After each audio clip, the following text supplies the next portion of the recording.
My name is Jack Meyer, and this is my special occasion speech. Good morning, my fellow residents of Fort Augustus, and welcome to the November 19th Town Hall meeting of 2014.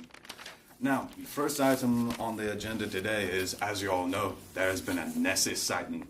And according to the Legend of Nessie website, the official Nessie Hunter website, this is the first sighting we've had since 2011. And I know many of you were thinking, wow, it's been so long. People are starting to think that she's a myth, but she's not. In fact, she helps the community remember that we are in fact a community, and she brings us together to remind us of that. And more importantly, doesn't she make you proud to be a Scotsman living here on the south end of Loch Ness? Now, if you were like me, you were probably out there in the wee hours in the morning and maybe a little bit all afternoon in the freezing cold, hoping to catch a glimpse of her. And I was so happy to see that all around the shoreline I saw about half of the community there. That's right, about 50 of you. Even now today, there's more in the audience right now than any town hall meeting I've seen. Timmy, I know you released school a little bit early so the kids can go catch a glimpse of her. And Tucker, you probably sold more fish and chips that day down there on the shoreline than any other day this year. And the sight of everyone reminded me that here at Fort Augustus, we don't have a lot to do.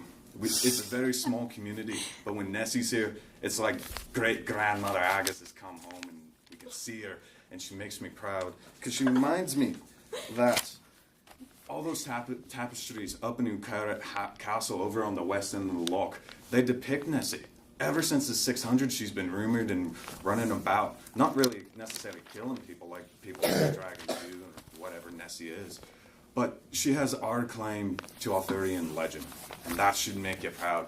Yes, they have Arthur. Yes, South End of London has the Excalibur and the Lady of the Lake and all that, but we have the giant lake in UK, more water in the loch than any other body of water in the UK combined, and that should make you proud. It should make you proud that we have a mystical creature like Nessie there.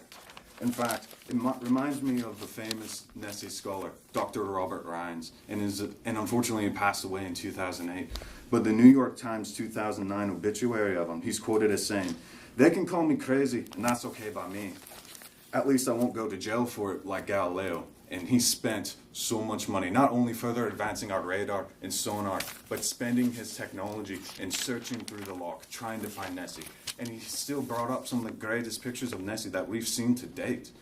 And that is really something to be amazed of.